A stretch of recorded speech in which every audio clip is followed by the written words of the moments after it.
Ya comienza Autores en Línea. Noticias y reportajes con los autores de radio, televisión, teatro y cine. Coreografías y música de autor. Conducen Alejandra Boada y Raúl Martorell.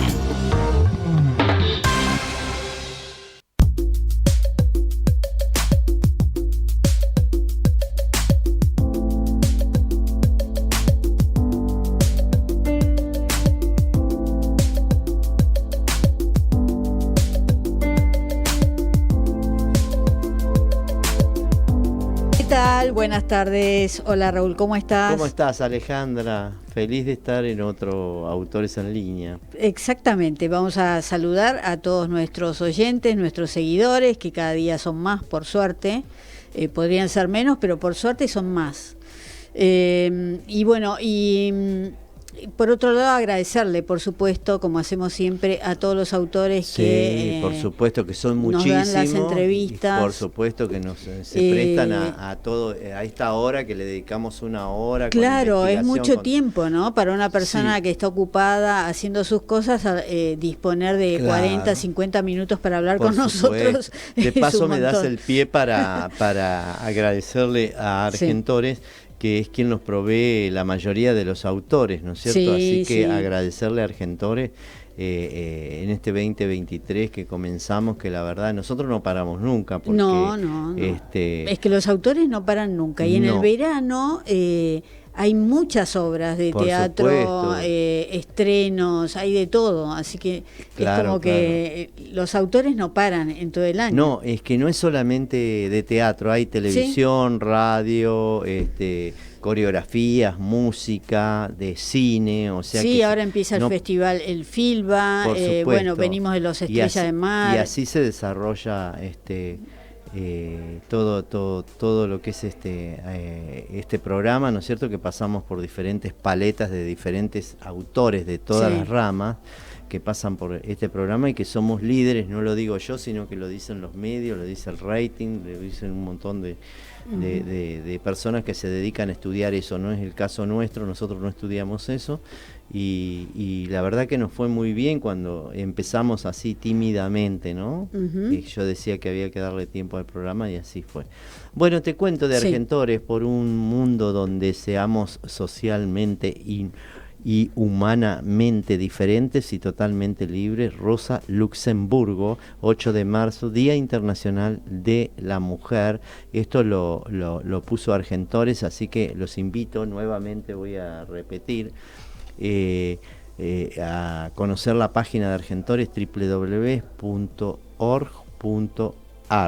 Así que pueden saludamos entrar. a todas las mujeres, ¿no? En nuestro día, a la colectiva de autoras, bueno, a todos los movimientos que hay. Sí, por supuesto, y hoy hay muchas manifestaciones de mujeres en la ciudad de Buenos Aires, así que nos adherimos nosotros también a todo lo que sea el movimiento, ¿no es cierto?, de las mujeres y porque tengan toda la igualdad también que se busca, ¿no? Sí. Bueno, quiero agradecer a la revista Florencio, ¿viste?, que me hizo una nota maravillosa, que pueden entrar a verla. Me encanta la revista Florencio. ¿Sí? ¿Te gusta? Sí, bueno, porque viste, se toman su tiempo para las entrevistas, siempre hay algo interesante y rescatan siempre en la entrevista declaraciones importantes, ¿no? Cuando hablan con los autores, la verdad me encanta. Sí, es verdad, es la primera vez que me hacen una nota en la revista Florencio, al quien agradezco muchísimo, a la fotógrafa que me hizo unas fotos maravillosas, la verdad, fotos sin Photoshop, viste que todo el mundo mete Photoshop, y al periodista Leo Coire de la revista y a todo el equipo, ¿no? Que esta revista es de Argentores, la revista Florencia. Sí, y se puede ver por la web. Me encantó el título, yo estuve de acuerdo porque me consultaron, dice Raúl Martorell, una vida en movimiento. La verdad es maravilloso porque pasó desde mi infancia, ¿no? Que yo empecé a bailar a los 5 hasta ahora nuestros días, ¿no? Que yo trabajo en varios medios de comunicación, así que la verdad me encantó recorrer toda la historia que yo no vivo, ¿viste? Yo soy hoy, ahora y todo lo que sucede, pero la verdad tuve que empezar a recordar porque lo tengo como un currículum, digamos, ¿no? Claro. Y a partir de ahí hablar porque yo no dejé nunca de trabajar en este medio, primero como bailarín, luego como coreógrafo, director y ahora como autor de coreografías y perteneciendo a Argentores, a la comisión de coreografía y dependiendo del consejo de teatro, que son maravillosos todo el equipo, y de televisión. Y a todo el equipo de Argentores con Miguel Ángel Diani a la cabeza y todo desde ahí para abajo, todos maravillosos, el consejo de radio, de cine, de televisión, como dije antes, y las nuevas tecnologías. Se respira un buen ambiente cuando siempre, uno va a Argentores, ¿no? Sí. Se trata siempre de estar en armonía todo, sí. Y llegar siempre a un acuerdo cuando uno presenta una idea o lo que sea. No, sí, es muy armonioso. Así como se ve, lo que se siente cuando entras, así es Argentores. Así que yo los invito nuevamente, por tercera vez, a conocer la página de Argentores, que es una de las más de última generación, www.argentores.org.ar. Exacto. Y de paso también recordarle a la gente de la nueva sede que está en la calle Peña, que está buenísima, para coworking, para reuniones. Para los socios. Para los socios, sí. Esto es en Peña, entre Ayacucho y Junín. Que está muy bueno ese lugar. Encuentro, se llama. Espacio Encuentro, exactamente. Así que es un lugar de encuentro de autores y para hacer también se presentan libros y todo lo que hacemos los autores, ¿no? De presentar cosas. Una buena iniciativa. O talleres que se hacen, ¿no es cierto? Todos gratuitos son para los autores, así que excelente. Muchísimas gracias. Muy bien, vamos a presentar ahora a nuestro invitado. Todos los autores tienen la palabra en Autores en Línea.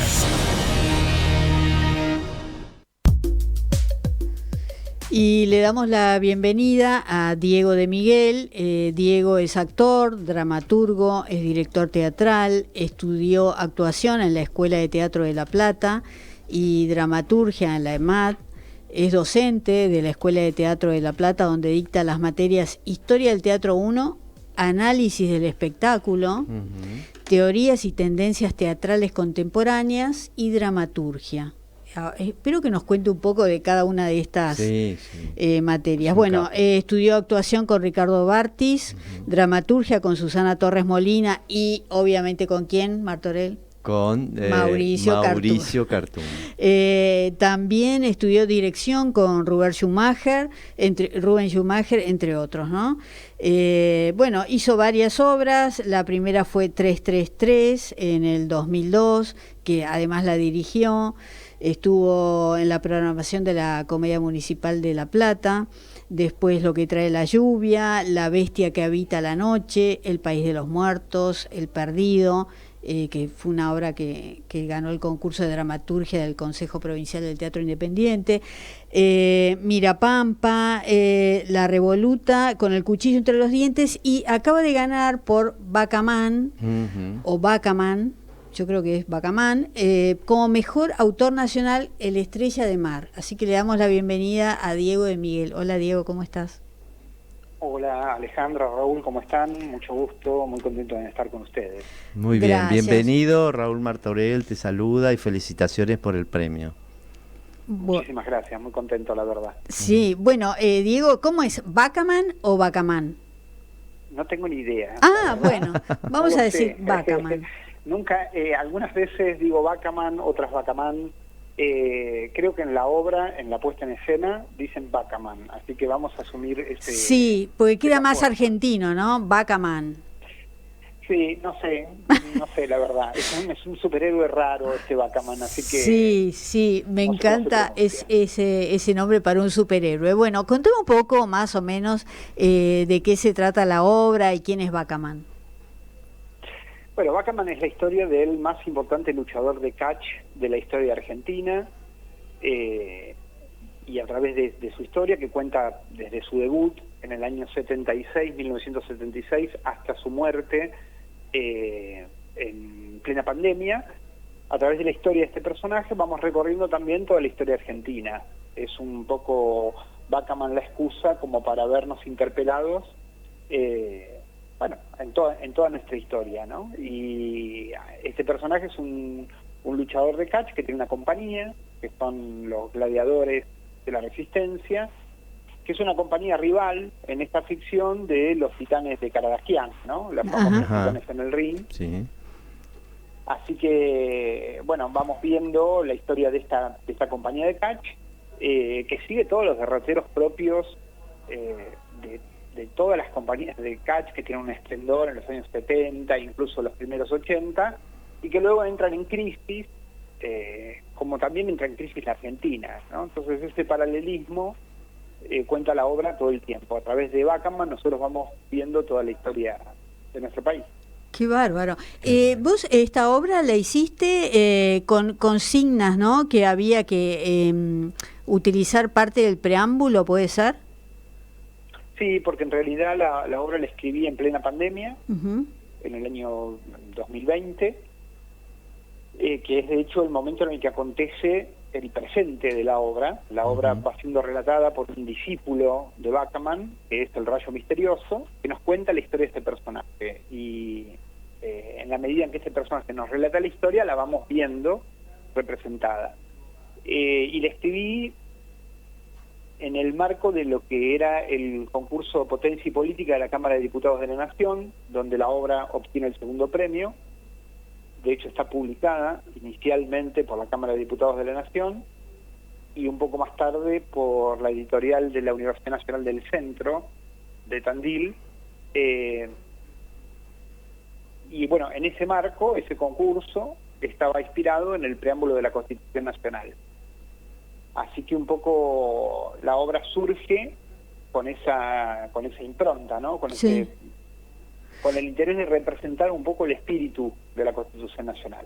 Qué bueno. Y el guión está colgado ahí en la página del Senado, ¿no? De diputados. Es cierto, creo que está... Sí, yo lo estuve leyendo un poco, sí.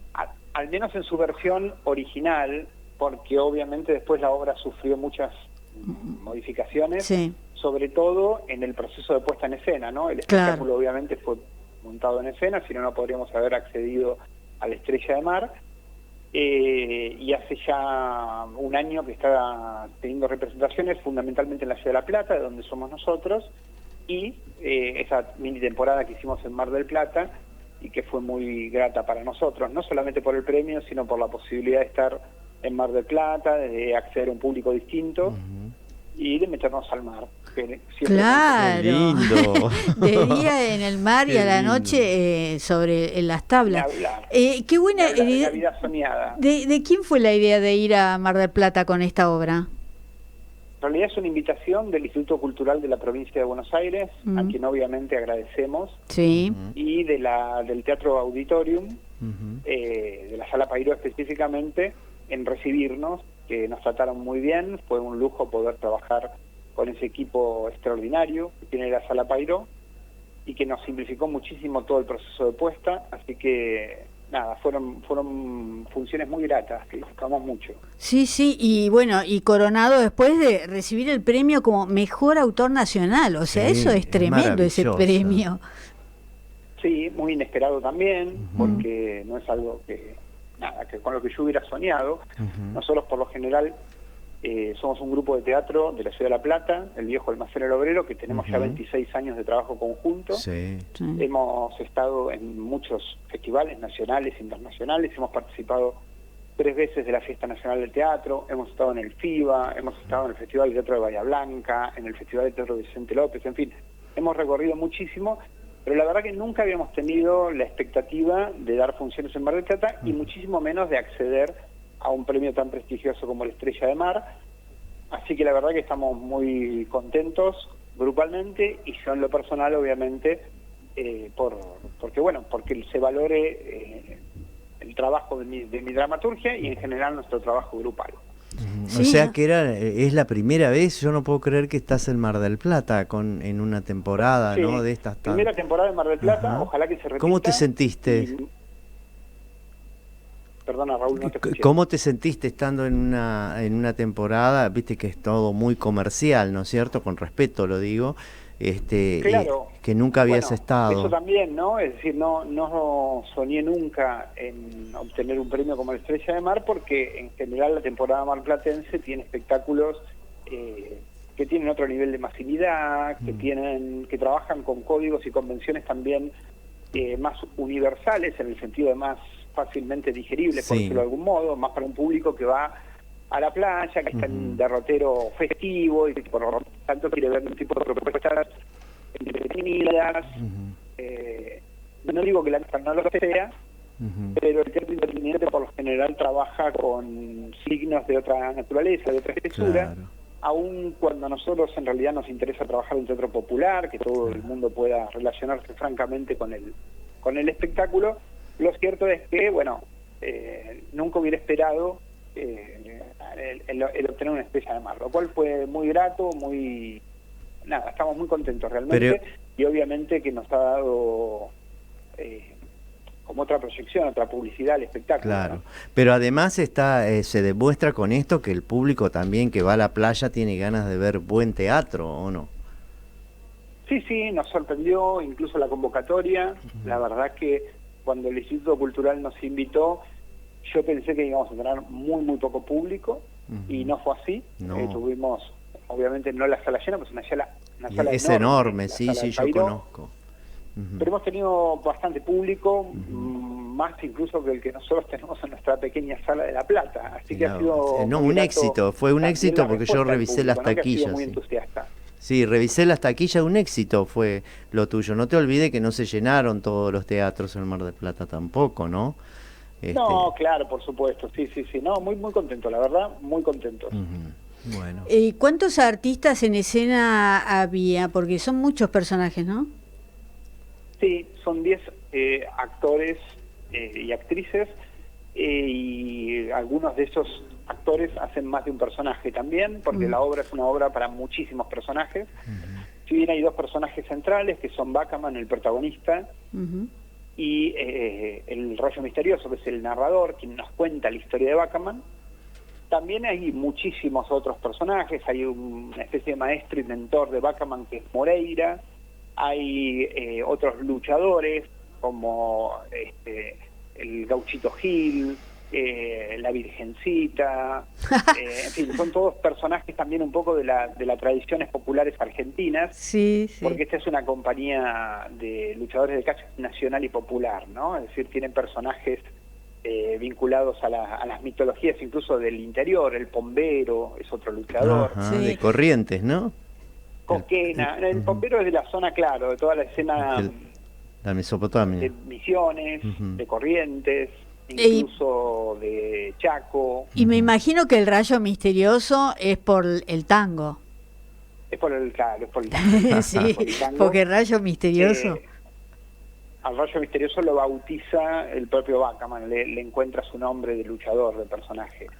Y obviamente el trabajar con una historia de luchadores de catch, para nosotros ha sido muy interesante también porque de entrada te aporta mucha teatralidad, ¿no? Es decir, claro, primero por esos trajes, esos vestuarios, las máscaras, que son siempre muy teatrales, y en segundo lugar también porque, como el propio epígrafe de la obra nos dice, tomando un texto de un famoso luchador argentino, que es el Ancho Rubén Peuchele, el catch es como el teatro, ¿no? Es decir, hay una similitud ahí muy grande en la medida en que estos luchadores luchaban mitad en serio y mitad un poco armando esas luchas, y por lo tanto había mucha actuación, ¿no? En esos personajes, los buenos, el malo. Esto es lo que dice Rubén Peuchele, que es un mitológico luchador argentino de la compañía de Caradagian, y que a nosotros nos sirve también como un elemento para retomar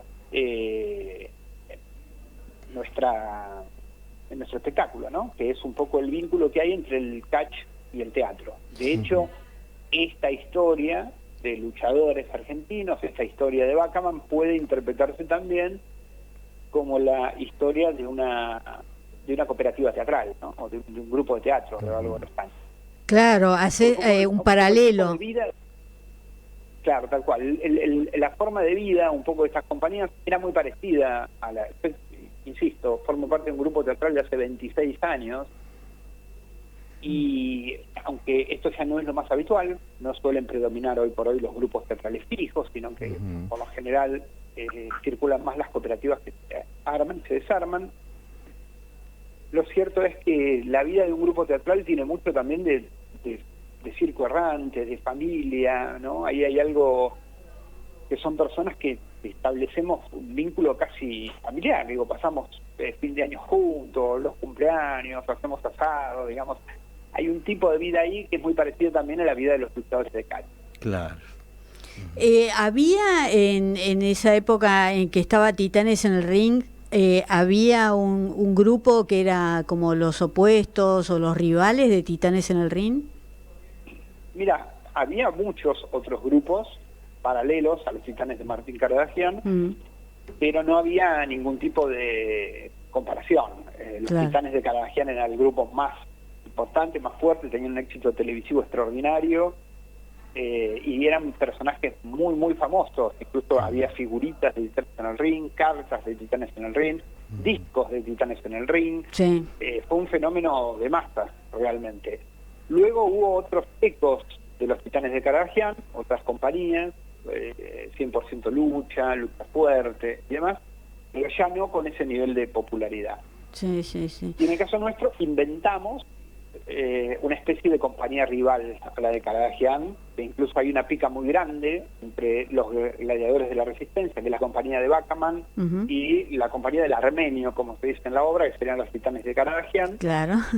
Y que esa pica, esa lucha culmina con una especie de campeonato argentino en el año 86, donde Bacaman logra el título de campeón nacional, derrotando justamente al ancho Rubén Reutelet. Es una historia de fantasía, no existió realmente, aunque sí existieron realmente otras cosas que se mencionan en la obra como parte de la lucha del catch. Por ejemplo, una mitológica lucha en la década del 40, si no recuerdo mal, o principios del 50, entre el hombre montaña y Martín Caradagian, donde Martín Caradagian gana y el hombre montaña se ve obligado a recortarse la barba y a marchar al exilio, como digo yo en la obra. Qué bueno, no sabía ese enfrentamiento. Yo tampoco, no. Hay muchas cosas que existieron realmente, que se cuentan en la obra y que existieron realmente, y otras que son fantasía, obviamente. Sí, sí, sí. Bueno, yo recuerdo, Martín Caradagian tenía el garage, que era de él, enfrente de Argentores. Ahora hay un edificio ahí. No sabía eso, claro. Sí, justo de la vereda enfrente de Argentores, más llegando a Ayacucho, durante muchos años él tuvo ese garage, era una inversión que había hecho. Claro. Y bueno, después cuando falleció, lo seguía su hija. Recuerdo mucho a los Titanes en el Ring de chico. Yo soy de una generación que creció viendo a los Titanes en el Ring, no solamente en la televisión, yo los fui a ver en vivo, en el caso de La Plata, en el Club Atenas, en su momento. Pero qué bueno. Claro. Y era impresionante, porque era teatro, en realidad. Claro, porque tenía una puesta en escena, ¿o no? Y un guión. Sí. Completamente. Tenía cada personaje guionado. Yo no vi teatro de chico. Mi familia no iba al teatro, no me llevaba ni al teatro. Así que lo primero que vi teatralmente hablando fue a los Titanes en el Ring de Caradagian. Es como mi primer acercamiento al teatro, no es específicamente teatral, sino a través de los Titanes en el Ring de Caradagian, en los que había, insisto, muchísima teatralidad, ¿no? Estaban los personajes malos que se acercaban al público y lo provocaban, estaban esos vestuarios coloridos, había mucha acción, había también texto, había por momentos escenas habladas, ¿no? Por ejemplo, había personajes inventados que no luchaban, pero que formaban parte de esta mitología. Sí, en el público, ejemplo, ¿no? El hombre de hielo, que era el hombre de la barra de hielo, era una persona que pasaba, en el medio de la lucha, pasaba por el costado con una barra de hielo. Sí, una barra de hielo enorme, sí. Sí, no me preguntes por qué. Creo que había sido alguien que por accidente pasó en un momento y como quedó captado por la cámara, lo sumaron y a partir de ahí siempre desfilaba con una barra de hielo. Y la canción decía, el hombre de la barra de hielo es un misterio. Sí. Es un misterio. Nunca un misterio porque no pasó por ahí y quedó. Sí. No tenía explicación. Ahora, qué creativo el Pero tipo, bueno, ¿no? fueron mis primeros acercamientos al teatro. Claro, pero qué creativo que fue en poner el personaje ese Sí. que pasó con Había la una barba que era la viudita, una Sí. mujer toda vestida de negro que lloraba en la primera fila, que no sé viuda de quién era. Exactamente, y en la que según la mitología tenía algo con Caradagian, ¿no? Ah, mirá vos, mirá las cosas que nos Ojo, que al vamos a... menos a la viudita le gustaba Caradagian. Ajá. Y después tenía mucho que ver el hombre, ay, que era famoso, el referee sería. Sí, William Boo. Ah, Christian Bu. Boo, sí. Ay, y, ¿cómo? y un William relator también había, un relator que era famoso también. Claro, el relator era de La Plata, Di Sarli, o de Di cerca de Sarli. La Plata. Sí, así que también ahí tenemos como un contacto con los... con No, los impresionante, No, impresionante. genial. Hace unos años estuvo hablando dentro de la televisión de volver a hacerlo, pero es imposible porque no está el cabeza, digamos, está su hija, ¿no? Que tiene todos los derechos. Claro. Te iba a preguntar, Diego, ¿tienen pensado, en realidad no, primero quería saber si físicamente los personajes acá tenían que tener una cierta condición por hacer esta obra de luchadores o no? O sea, yo sé que no luchan en la obra, pero... Sí, obviamente luchan en la obra. Tenemos ¿luchan? la escena de lucha. Y no podemos abordar este mundo sin tener la escena de lucha. Qué Un bueno. tema, porque en el texto aparece la escena de lucha, es el momento, lo que sería en términos narrativos, en términos dramatúrgicos, sería el clímax. El clímax, el momento de mayor pico dramático, a partir del cual se desarrolla el desenlace, es decir, es un cachito antes de que la obra termine. Y es el pico dramático, que es la mitológica lucha entre Bacaman y su archirrival, en el caso del texto, el Pombero, ¿no? Después en la puesta en escena modifiqué un poco eso, pero es como la lucha entre Bacaman y su archirrival. Y la ensayamos, la trabajamos justamente con un luchador que nos asesoró, y fue entrenando a los actores que tenían que hacer esa escena. Es la única escena que yo no dirigí de la obra, porque la dirigió justamente un luchador de catch, es la que mejor quedó. Así que, y bueno, estuve a punto de sacarla una semana antes del estreno. ¿Por qué? Porque no se me terminaba de armar y por suerte la dejé. Y la verdad que queda muy bien, oxigena mucho, divierte mucho, la gente se engancha muchísimo.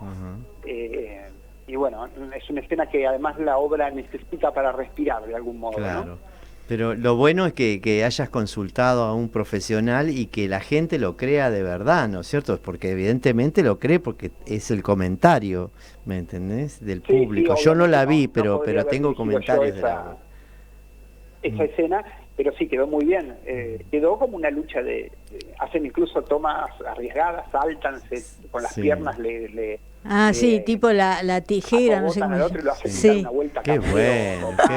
Realmente yo me sorprendí muchísimo cuando los chicos la trajeron la escena, porque no podía creer lo bien que estaba. Qué lindo. Qué bueno. Bueno, ¿tenés pensado traer la obra a Buenos Aires? Ojalá que se pueda hacer, supongo que sí, pero creo yo que será ya el año que viene. Este año vamos a estar con funciones en La Plata, en nuestra sala, que es el Viejo Almacén El Obrero. Pueden consultar en las redes sociales, tanto en Facebook como en Instagram, la página del Viejo Almacén. Que a partir de abril, Obrero, ¿no? Todo junto. ¿Cómo? ¿El Viejo Almacén? Viejo Almacén El Obrero. El Obrero. En redes sociales estamos como Va El Obrero, de corta A, El Obrero, todo junto, Va El Obrero. Este lugar es un lugar en donde hay como un complejo, que hay un montón de espacios, ¿no? Para teatro, para... Sí, tenemos dos salas. Tenemos la sala grande, la sala de arriba, que es la que se hacen las funciones de Bacaman. Después tenemos un sótano, una sala más pequeña, como un teatrito de cámara, muy lindo, a mí me gusta mucho, y tengo otras obras ahí abajo. Y después tenemos atrás un salón para acrobacia aérea, para acrobacia en telas. O sea que es una escuela de teatro. Después tenemos obviamente muchas actividades, tenemos clases toda la semana, de teatro para todas las edades, tenemos clases de acrobacia, clases de dramaturgia, en fin, tenemos de todo. Esto es en la esquina de 13 y 71 en el barrio de Meridiano. Severiano Quinto, exactamente. Quinto. Es una sala muy tradicional en la Ciudad de La Plata. Prácticamente toda la gente de teatro en la ciudad conoce y ha ido a nuestro espacio. Imagínate, tenemos 26 años ya. Es una de las salas más tradicionales, ¿no? Así que bueno, nada, tenemos pensado hacer funciones al menos gran parte del año ahí. Tal vez a mediados de año podamos venir a Buenos Aires, a Capital, o si no, seguramente el año que viene. Pero sí, nuestra idea es venir a Capital. Bueno, repetime la red social del almacén. Tiene red social aparte de Facebook, ¿no? Tiene IG. Sí, Facebook e Instagram, en ambas redes sociales nos encuentran como Baile Obrero, todo junto. Ok, perfecto. Bueno, teniendo en cuenta eso, si ya estás programando para el año que viene Bacamán en la ciudad de Buenos Aires, me imagino que el verano volverán a Mar del Plata, ¿o no? Si fue un éxito. Ojalá se dé la oportunidad de volver, ojalá podamos hacerlo, sí. Pero antes de cerrar la puerta de Mar del Plata ya tenés que tener apalabrado todo enero 2024. Por supuesto. Sí, vamos a ver, pero ojalá que el espectáculo circule. Por lo pronto también tenemos funciones programadas, hemos quedado seleccionados en la fiesta regional del teatro, así que ahí también se abre un camino que ya hemos hecho otras veces con espectáculos anteriores. Es la fiesta regional, la fiesta provincial y la fiesta nacional del teatro. Con nuestros espectáculos anteriores hemos tenido la suerte de ir quedando en todas estas instancias y llegar a la fiesta nacional del teatro. Es una celebración muy importante en la cual se juntan los mejores espectáculos, o al menos los que los jurados consideran los mejores espectáculos de cada provincia.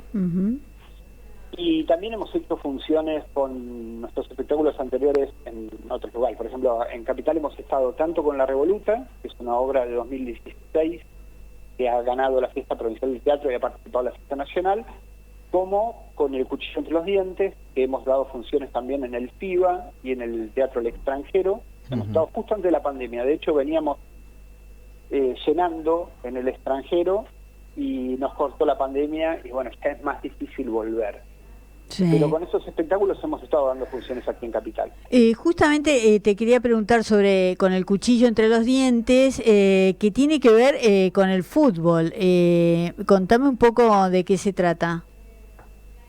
Bueno, con El Cuchillo entre los Dientes es una obra que escribí en el marco del EMAT, cuando hice el taller de dramaturgia que coordinaba, ahora ya no lo hace, pero que coordinaba Mauricio Cartu. Sí. Y se trata de un equipo de fútbol que queda atrapado en el vestuario visitante de una cancha áspera del conurbano profundo. Básicamente van ganando 1-0, terminó el primer tiempo y los locales los quieren matar. Los encierran, le patean la puerta, rompen todo y estos tipos están como atrincherados resistiendo dentro del vestuario. Aparentemente han perdido un par de jugadores que no saben dónde quedaron, si lograron escapar o no. Y esos están encerrados ahí. Y un poco esta excusa se aborda en términos de comedia, va dando lugar al desarrollo de vínculos entre ellos, que son los vínculos propios de la construcción de la masculinidad.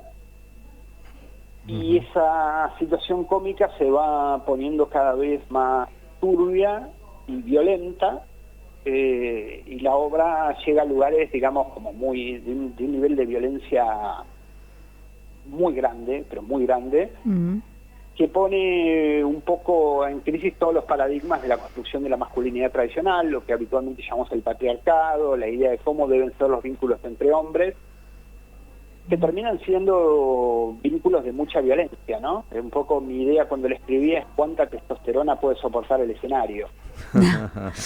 Y en el marco del texto, que insisto, arranca en un tono de comedia y se va poniendo cada vez más escabroso y denso,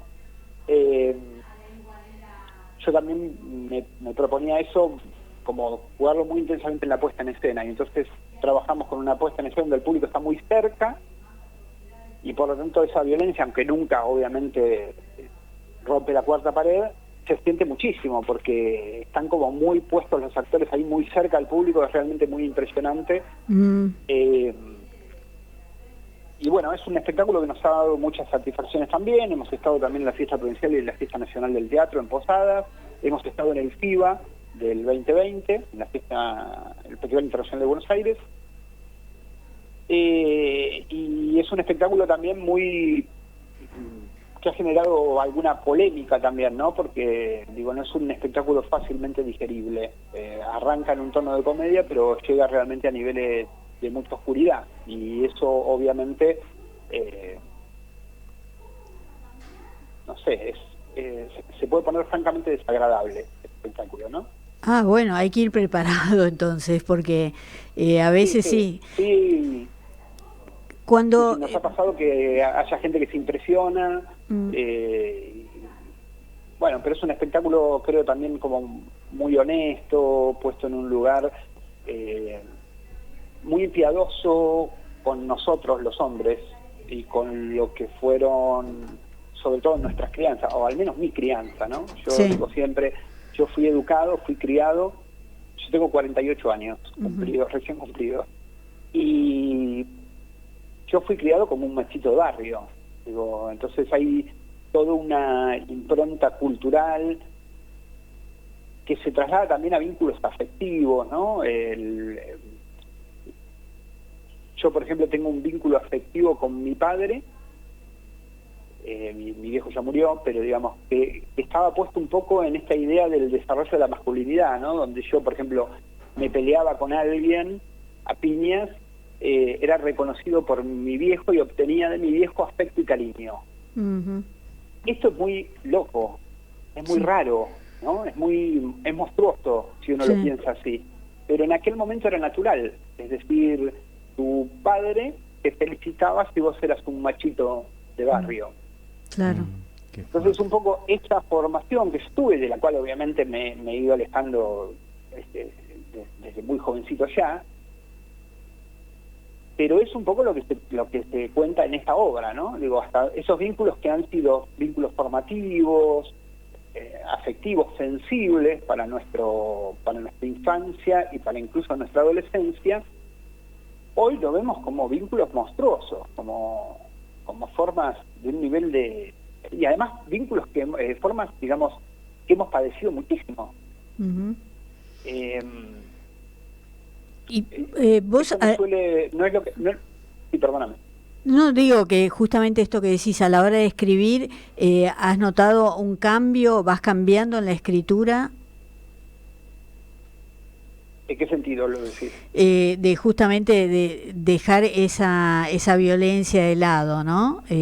Porque me imagino si vos desde pequeño, desde chico venías con esa formación, como ir dejando de lado toda esa violencia, no es el caso de esta obra, pero como que haya un cambio, ¿no? De dejar un poco de lado la violencia. Bueno, lo que pasa es que en mi vida eso fue un cambio muy rápido, ¿no? Yo ya de adolescente empecé a ver que eso no me gustaba, que no me servía, que no me hacía bien, y de hecho hay toda una crisis formativa mía que tiene un poco que ver con mi descubrimiento del mundo del teatro, ¿no? A mí, yo digo un poco en broma a veces, pero también un poco en serio, que el teatro me salvó la vida, o el teatro me hizo la persona que soy hoy, que es muy distinta, que es una persona muy distinta a aquella para la que fui criado de algún modo, ¿no? Claro.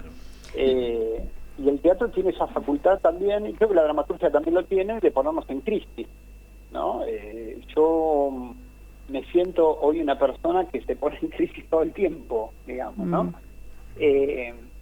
Pero también pasa por algo de la dramaturgia, el hecho de, al menos yo desde hace muchísimo tiempo, tomo un poco algo que dice Marco Antonio de la Parra en relación a la dramaturgia, que es, no escribamos sobre temas que ya sabemos, no escribamos sobre temas que conocemos, desarrollemos dramaturgia a partir de lo que ignoramos, de aquello que nos conmueve, que nos interpela, pero que no terminamos de descifrar muy bien por qué. Y en ese sentido la escritura siempre se transforma en un acto de aprendizaje, ¿no? Lejos de ser un lugar dogmático, paternalista o pedagógico, en el cual uno tiene una certeza previa, por ejemplo una idea, y la transmite a través de la escritura, el proceso de escritura me parece más atractivo, más interesante y más rico para uno mismo si se transforma en un acto de aprendizaje, en un acto de descubrimiento. Entonces, por lo general, yo no escribo sobre aquello que sé, sino sobre aquello que de alguna manera me pone en crisis. me obliga a reaprenderme, me obliga a rehacerme de algún modo. Cuando la obra de alguna manera sobre aquello que no sé. Cuando la obra se monta, está en escena, ¿los actores completan la obra? ¿Terminás de entender un poco más lo que estás escribiendo?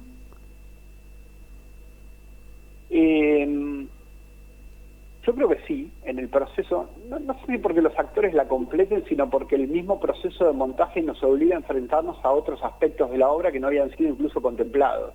Uh-huh. Pero en términos de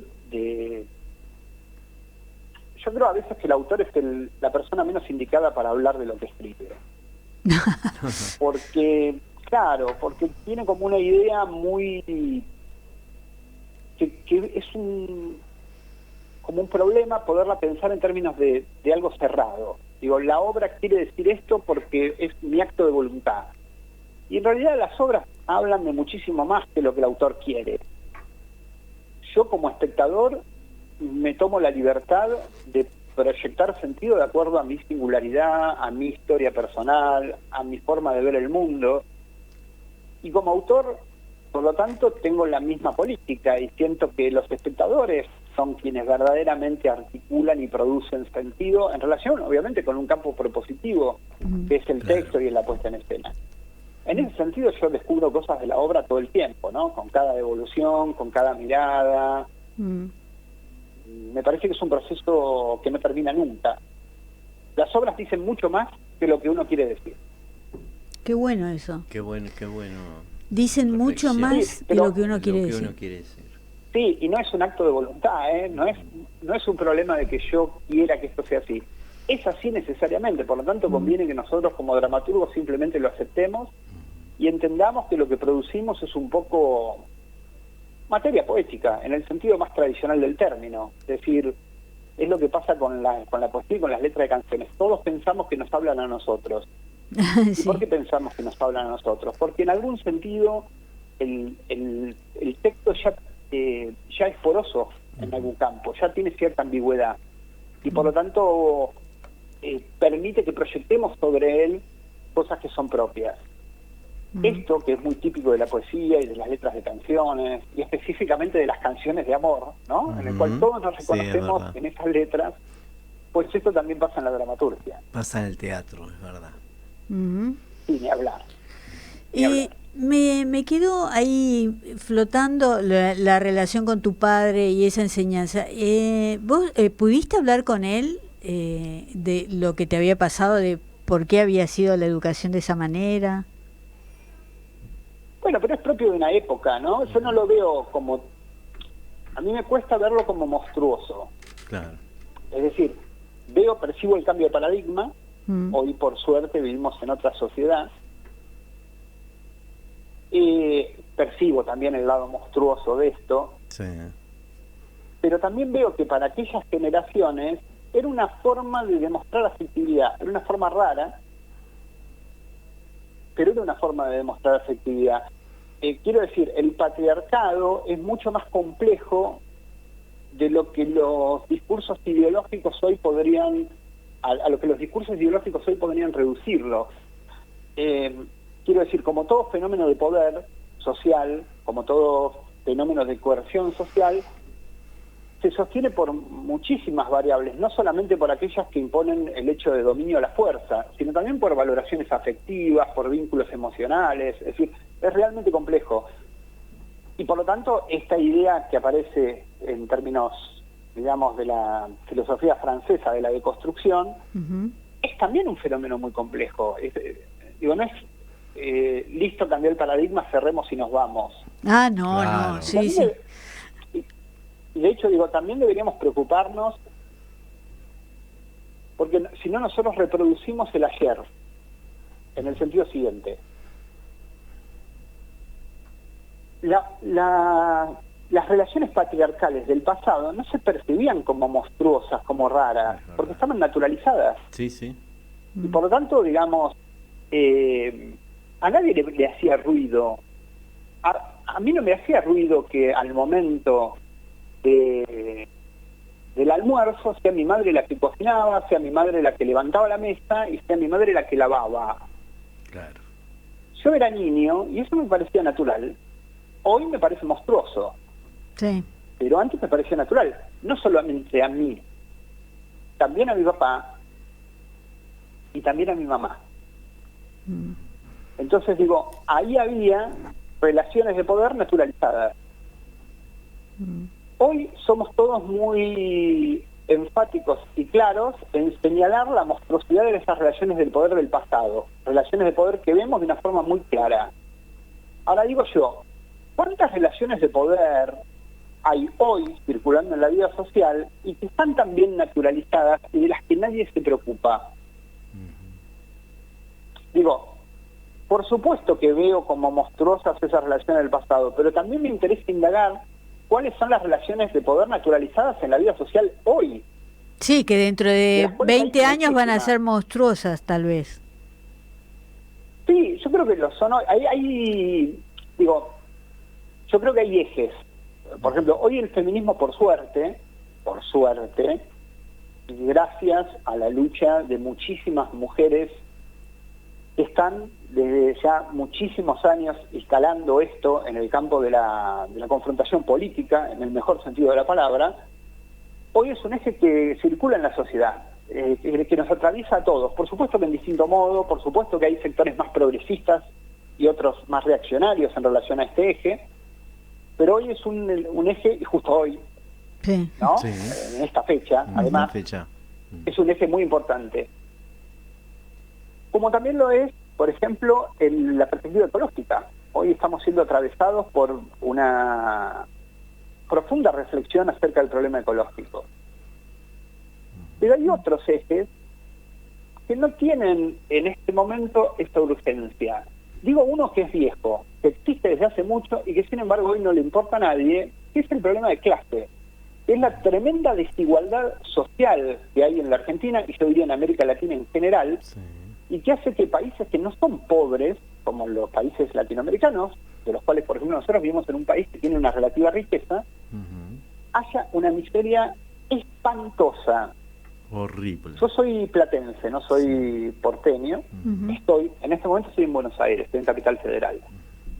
Y no dejo de sorprenderme de la cantidad de gente durmiendo en la calle, revolviendo en la basura. Se meten en los contenedores de basura para ver qué pueden tomar. Me parece terrible, es una escena a la cual yo no estoy habituado, aunque por supuesto también hay pobreza en La Plata. Sí, sí, sí. Pero la verdad que estoy muy impresionado por esto en Capital. Cada vez lo veo más y con mayor asiduidad. Y sin embargo no siento que ese eje esté hoy en la agenda social, ni siquiera en la agenda social progresista. Es verdad. Entonces digo, me parece que hay que tratar de abordar una agenda más amplia todavía. Esto no omite la necesidad urgente de tratar el tema del patriarcado o la agenda ecológica, pero creo que necesariamente hay que sumar la desigualdad social de la cual hoy somos víctimas y que trae además dolores sociales muy profundos de todo tipo, gente que está excluida completamente del sistema, no sé, por ejemplo, escolar, niños que no pueden asistir a la escuela, que padecen hambre, que están en la calle. Sí. Y por otro también, lado... violencia social, robo, es tremenda la cantidad de males sociales que implica la desigualdad. Sí.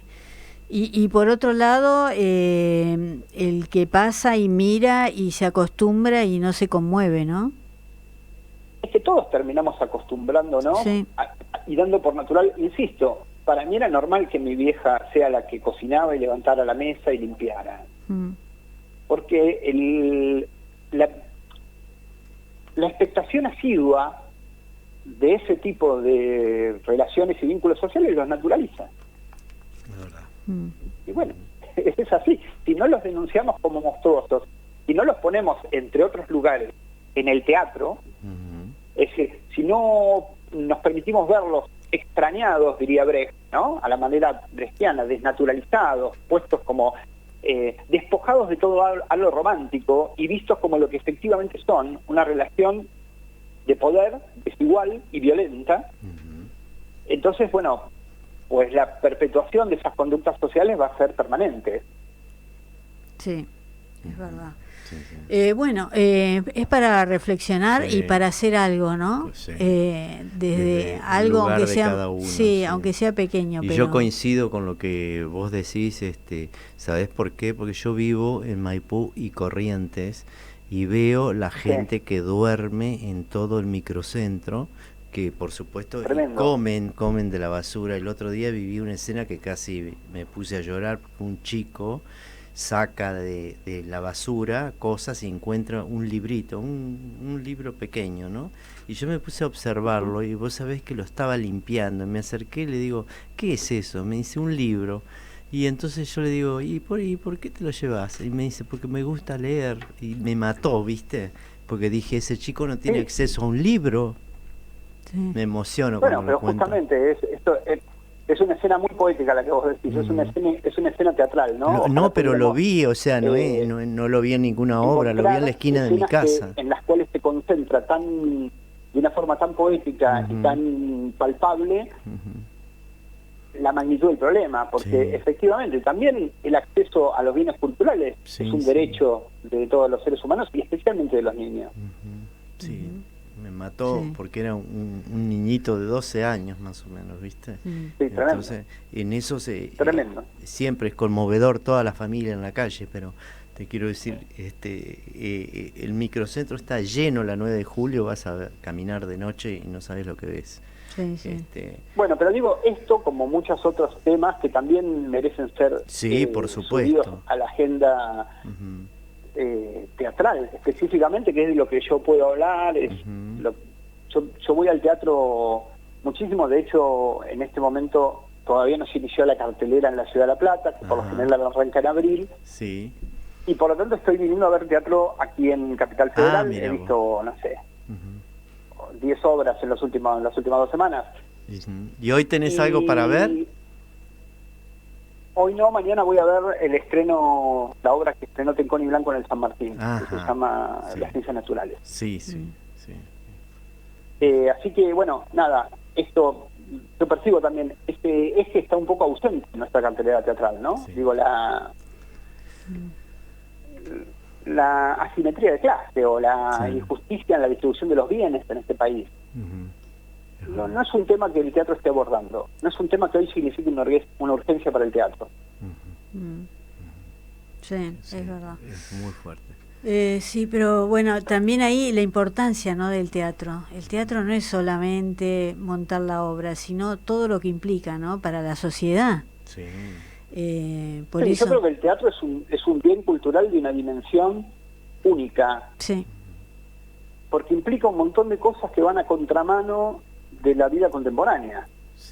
Primero, la necesidad de reunirnos, que es cada vez menos palpable en la mayoría de los bienes y productos culturales de la vida social. Es decir, hoy podemos ver cine en nuestra casa, escuchar música en nuestra casa, leer en nuestra casa. No está la idea de la reunión, no está la idea no está la necesidad del marco asambleario que tiene necesariamente el teatro. Es verdad. Es lo único que nos queda tez a tez, ¿no? Va contramano. Sí, el teatro es lo único que nos queda de persona a persona, espectador, obra, texto y el actor. Y lo importante de esto, ¿no?, porque no es meramente una cuestión de tradición, sino que hay una relación epistemológica específica en el teatro ausente en el resto de los componentes de la vida social, que es la posibilidad de atravesar situaciones imaginarias, ficcionales, y por lo tanto de una relativa impunidad, es decir, no tiene un costo moral inmediato, pero que la hacemos no bajo la forma abstracta, por ejemplo, que tiene la literatura o incluso el cine, sino que la vemos corporizada en un cuerpo que está delante nuestro y que está sufriendo, o que está feliz, o que salta, o que se golpea, o que se besa. Digo, eso se articula como algo que está pasando, y está pasando aquí y ahora, delante de nuestros ojos, y nos permite un saber de una naturaleza muy distinta a la del resto de las articulaciones culturales de la vida contemporánea. Por lo tanto, el teatro tiene un valor ahí que es único. Hay un acceso, hay una forma de saber que no tiene ningún otro componente de la cultura contemporánea. Es verdad. Y eso creo yo que es lo más atractivo que tiene hoy el teatro para darle a los espectadores. Es una forma de acceso al conocimiento de una cualitativamente distinta a todo. Sí, Vivimos incomparable. todo esto que se dice, que es imaginario, pero lo vivimos realmente. Estamos siendo atravesados en nuestro cuerpo como espectadores a través del cuerpo de otro. Hay una relación ahí kinéstica donde mi cuerpo siente lo que está pasando en el cuerpo del otro, y esto es muy claro en el teatro. Cuando vamos al teatro y nos sentamos en la platea y un actor empieza a saltar y